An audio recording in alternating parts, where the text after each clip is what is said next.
Attention, mon petit pote. À 3, on y va. Et 1, et 1 et demi. Et toi? Cette fois, la racaille, tu es fait comme un rat. Mais c'est qui, ces types?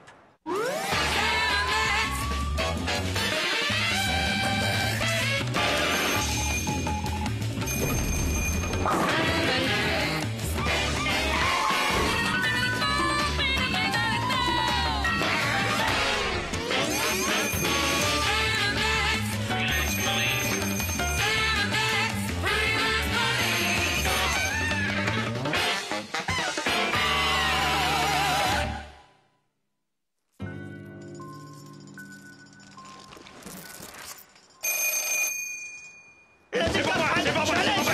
Je l'ai, c'est pas moi. Non, je parle, c'est pas moi. C'est moi qui réponds! C'est moi.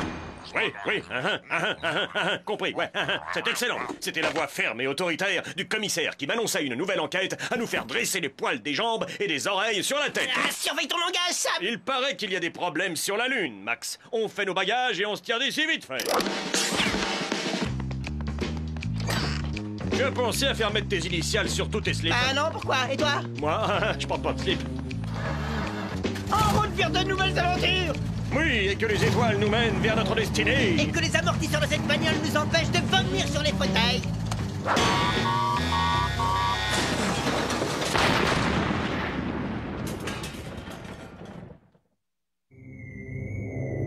Ah, la Lune, quel paysage. C'est à vous couper le souffle.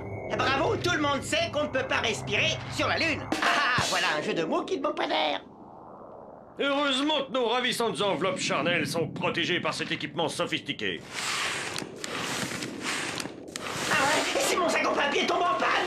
On n'a pas un de rechange. Je suis effaré par mon propre manque de préparation. Quel idiot! Oh là, il commence à faire chaud là. J'ai de la buée sur les carreaux. Comment on va voir les habitants de la Lune? Laisse tomber ce pauvre sac plastique et suivons le panneau de signalisation avancé. Apparemment, on peut respirer sans problème dans ce coin-là. Évidemment, ces imbéciles d'astronautes n'ont jamais osé enlever leur casque. Oh là, ne dis pas de mal des astronautes, hein. Qu'est-ce que c'est que ça? Sans aucun doute, une horrible créature de la planète Lune, prête à nous déchiqueter la viande sans même nous offrir un mouchoir. Je suis piqué par la curiosité. Bien le bonjour, messieurs les Luniens. Salut, mec. Arrête tes salamalek et grimpe. Mais t'as vu que monsieur le gorille et monsieur l'âne nous prennent pour quelqu'un d'autre? C'est un zèbre, Max, et c'est ce qui me rend particulièrement soupçonneux, vois-tu. Je m'interroge en quelque sorte, comment se fait-il qu'un gorille et un zèbre soient potes? C'est insensé. Un zèbre qui conduit un vaisseau spatial, ou même une voiture ou un vélo, c'est impossible. Les zèbres n'ont pas de main, Max. Mais c'est vrai, tu as raison, Sam. C'est le gorille qui devrait conduire. Je crois qu'on est sur une piste. Faisons semblant de rien. Tu veux dire comme d'habitude? On ne bouge plus, ceci est un hold-up à bouler la monnaie. Et reçu une bouteille en forme d'Elvis. On adore boire à même le King.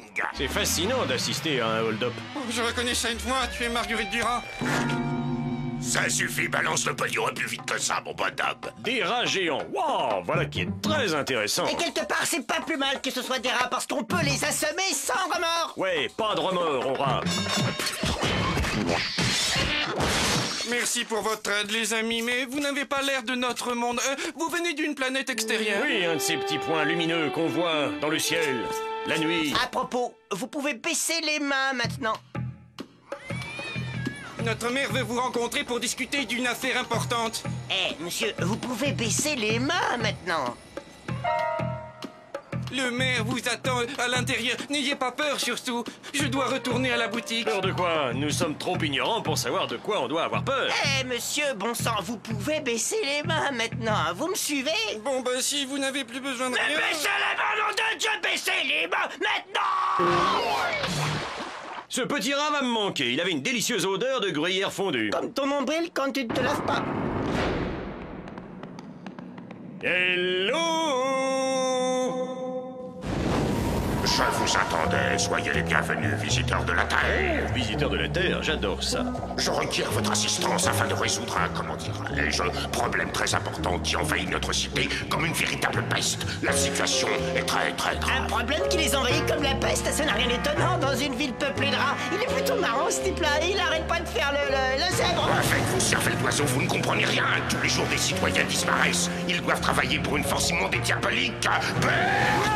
D'accord, faut pas vous énerver. énervé, chef. Où est-ce qu'on peut les trouver, ces affreuses petites pestes? Ces créatures du diable vivent certainement sur la face sombre de la lune. Allez, à présent, filez! Où ça? Par la porte de derrière, passez devant la loge du concierge et prenez à droite. Waouh, très science-fiction. Tu vois ce que je vois? Oui, nous sommes au cœur du problème. Nous sommes dans un monde de cancrelats géants qui vaquent à leurs occupations professionnelles. Ouais, on dirait même qu'ils ont créé une vraie société. Ma parole, mais c'est un café pour cafards. Tout à fait fascinant. Bel exemple de développement industriel. Je n'aurais jamais espéré vivre assez longtemps pour t'entendre dire développement industriel sans bafouiller, Sam. C'est sûrement l'heure du déjeuner pour eux. Ils semblent se nourrir de café, de gâteaux, que des sucreries. Et il rajoute une espèce de substance adipeuse faite à base de... Oh, j'ai du mal à regarder ça, Max. Attention, j'allume la lumière. Wow, c'est le moment de surprise totale, le grand signal d'alarme. Il nous a repérés.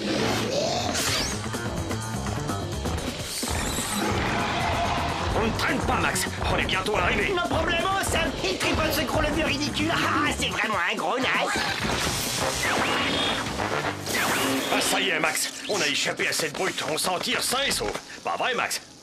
Max? Ça sent comme un survêtement brûlé. Hé, Max? Max?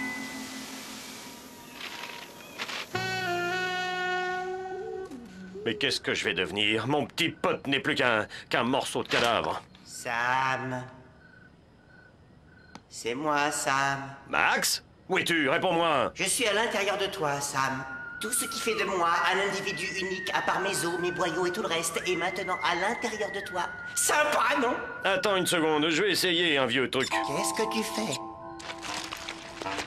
Voilà, là au moins tu ressembles à ce que tu étais avant, même si tu as l'odeur d'une vieille chaussette brûlée. Oh, désolé, vieux. Arrête ton char. Alors, les rigolos, ça avance, vous progressez dans votre enquête infaillible. Et pourquoi portez-vous cette poupée débile en chiffon autour de la main? Je peux le savoir. Eh oh! Il est arrivé quelque chose d'horrible à mon copain. Vous pouvez peut-être nous aider. Mon ministre de la Science va vous conseiller. Montez. Nous utilisons cet appareil pour fabriquer les caramels à la vanille, indispensables lors de nos sacrifices rituels, voyez-vous. Mais ça peut peut-être guérir votre ami. Allez, vas-y, petit gars. Il faut mettre ce casque sur votre tête. Ce n'est pas douloureux. Wow, j'ai l'impression que les convulsions de mon cerveau sont analysées. Je déteste ça. Les molécules de base de votre compagnon ont été gravement endommagées. Ce lapin m'inquiète. Passez-moi la graffeuse. Tu sais, Max, quand j'ai ramassé tes rêves pour les mettre dans un sac en papier, une phrase m'est venue. Pourriture humide. Ça m'a tourné dans la tête jusqu'à ce que ça me donne une idée. J'ai compris, tu veux faire une soupe? Pas bête, une soupe au lapin pourri. Silence! Voilà l'instant critique où nous allons pouvoir juger du succès ou de l'échec de cette fabuleuse expérience. Ah ouais? On fait du caramel à la vanille? Oh!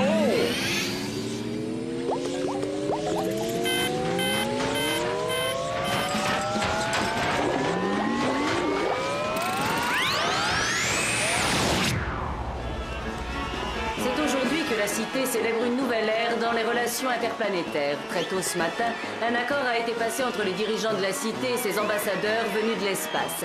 Ces gros balourds ont accepté de manger toute la pourriture humide que nos citoyens peuvent produire. Bon appétit! Nous avons résolu les problèmes de la Lune. Les ressources illimitées de pourriture humide vont empêcher ces cafards géants de manger les gentils rats. Et en tout cas, ça fait plaisir de voir que tu as récupéré ta frêle et ridicule carcasse, Max. Ça va, mon petit pote? Impeccable, je me sens lessivé. J'ai les jambes en compote, la gorge et les poumons pleins de poussière. Ouais, tu as vu qui est là? Un vrai cafard comme on en trouve sur la Terre. Sauf qu'il m'a l'air très énervé. Je n'aime pas ce style de cafard, ce regard froid, calculateur, je dirais presque inhumain. Pourquoi tu fais pas la fête, vieux? C'est un grand jour pour les cafards. Faut célébrer. Célébrer quoi? La perte de tonnes et de tonnes de pourriture humide et délicieuse? Il ne fallait pas s'en débarrasser. Pourquoi ne pas s'occuper de notre propre vermine avant de nourrir les étrangers? Répondez-moi, hein? Répondez-moi! Oh, on se calme, mon jeune ami. On donne gentiment son pistolet, comme ça personne ne sera blessé. Hein, Max? C'est malin, ça, bravo! Oh! Nous devrions parfois prendre le temps de partager une conversation spirituelle sur le sens de la vie, Max. Nous sommes si peu de choses. Hey, tu veux qu'on parle, Sam? Ah, laisse béton, c'est encore mon cœur de poète qui veut chanter pour toi. Ah non, pas ça! C'était le jour où mon copain Max s'est fait griller sur la Lune. Je l'ai vu de mes yeux se faire vaporiser par une créature. Je t'adore quand même, mon Maxou chéri.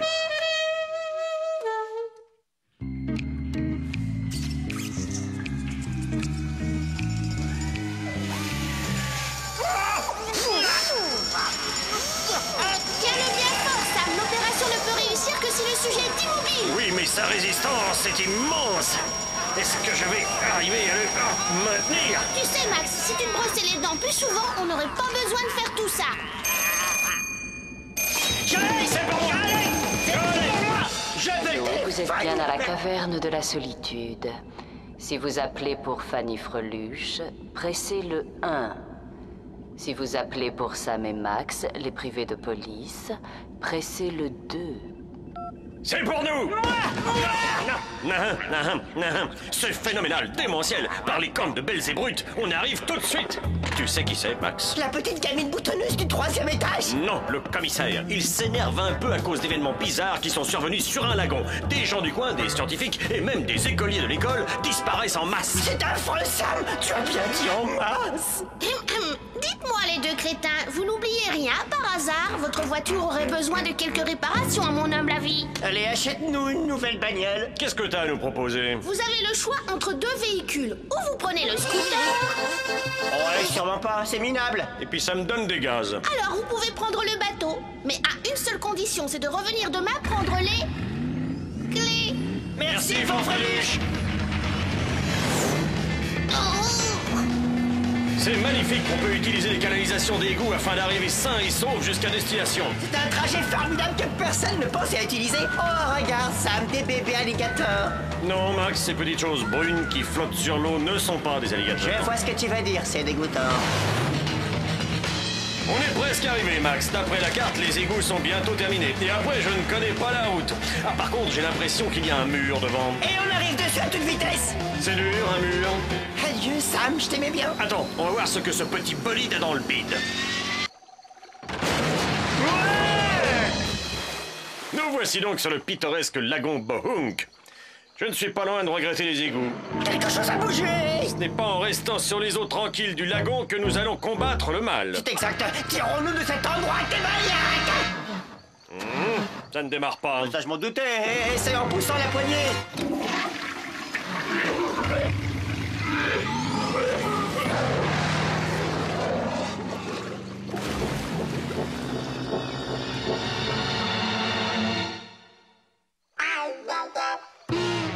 Nous voici tranquillement installés en plein cœur d'une végétation luxuriante, prêts à défier les démons invisibles. Ouh là là, la population est plutôt en baisse. C'est bizarre. Qu'est-ce qui peut entraîner une telle fluctuation de la population? La guerre, la famine, le retour du cannibalisme? Je vote pour le retour du cannibalisme. N'allez pas sur le lagon la nuit, je vous mets en garde. T'as vu, Max, un vieux schnock typique de la région? Le monstre va vous dévorer, il va voler votre cervelle si vous en avez une. Il l'a fait avec tous les gars de la région, transformé en zombie, je vous le jure. Y a que moi que je suis resté normal.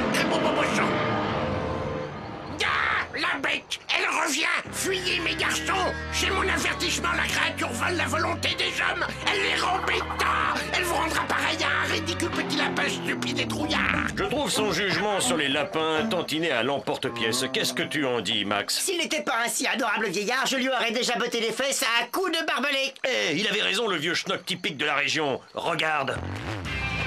Ma parole, mais je rêve, ces types-là ont des ouïes. Quelle horreur. Quel est le monstre qui leur a greffé des ouïes sous les oreilles? Nous devons suivre ces zombies et pénétrer jusqu'au cœur de ce mystère insondable. Souviens-toi, Max, il suffit d'avoir la démarche raide et le regard mort, sans émotion, et on aura l'air comme les autres. Je préfère que tu m'enlèves le cerveau tout de suite, c'est plus facile. Et je ne vais pas sous l'eau si je n'ai pas mes ouïes. C'est un dessin animé, gros naze, on peut respirer sous l'eau avec nos oreilles. Non, moi je veux vraiment des ouïes, et puis des pieds palmés, des mains palmées, des yeux globuleux, sans paupières. Tu me les donnes, tu me les donnes, tu me les donnes. Décidément, je suis trop bon avec cet enfant.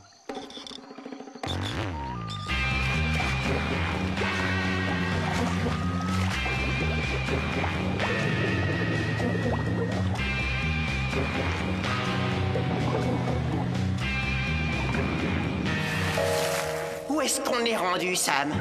Dans un centre de contrôle hautement technologique créé par un cerveau criminel qui a vu trop de films de James Bond, à mon avis. Disons que je prends ça pour un complément. On se rencontre à nouveau, les privés de police. Chien, mais ne serait-ce pas notre vieil ennemi personnel et intime?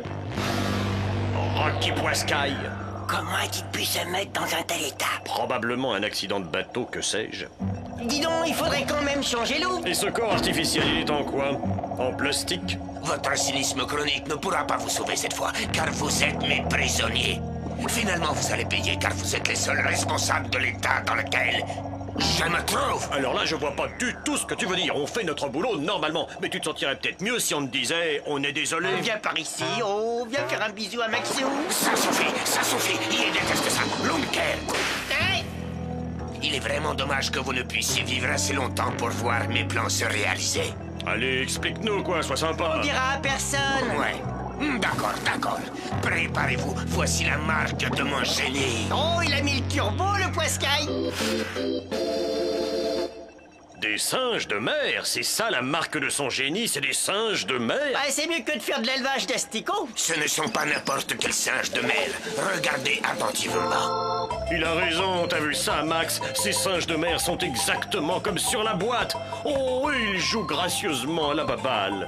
Nos prières ont enfin été exaucées. Tu es un grand homme, enfin, je veux dire un grand Poiscaille. Oui, et ce n'est que le début de mon plan.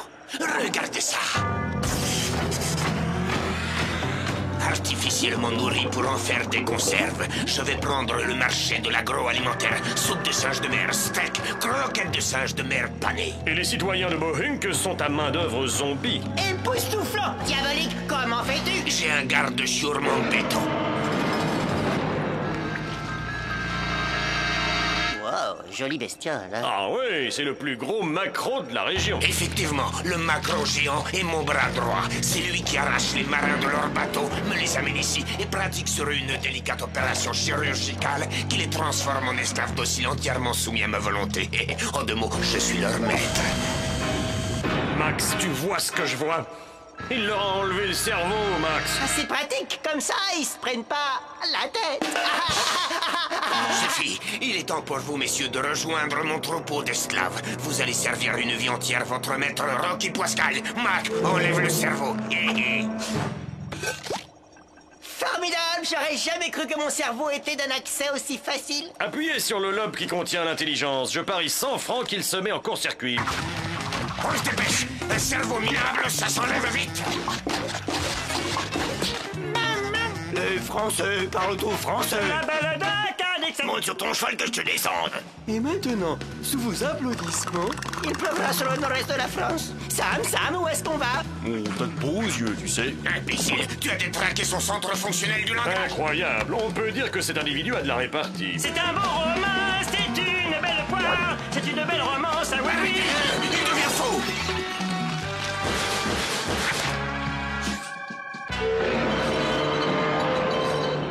Déjeuner! Arrête, Mac. Laisse tomber mon lapin ou j'expédie ton patron dans les golfs. Fais ce qu'il dit, il n'a pas l'air de plaisanter.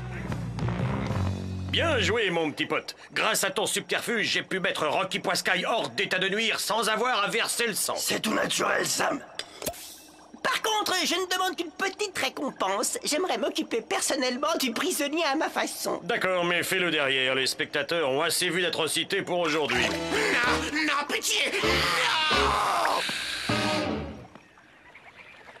Alors là, merci beaucoup les privés de police. Non seulement vous avez sorti ces braves citoyens de l'esclavage éternel, mais vous leur avez rendu leur cerveau. Et ça, c'est important pour l'atmosphère d'une petite ville de province. Nous n'avons fait que notre travail. Vous n'avez plus rien à craindre de Rocky Poiscaille. Nous l'avons envoyé dans la cuisine d'un grand restaurant. On va bien voir si c'est un dur à cuire. Rigolo, non? Et voilà encore un de nos exploits qui restera dans les annales du crime. Et qu'est-il advenu du maquereau géant? Oh, pauvre bête exploitée par l'affreux Rocky Poiscaille. Nous sommes heureux de savoir que les villageois en ont fait leur attraction favorite. Il a pu ainsi repartir à zéro et devenir un membre utile de la société. Oh non, arrêtez les photos, je le rends furieux, pas de photos. Oh, quel délicieux petit endroit paradisiaque. Ça me fend le cœur de partir. Moi aussi, Sam, mais nous devons nous mettre en route avant de sangloter comme deux mômes trop sensibles. C'est beau ce que tu dis, Max.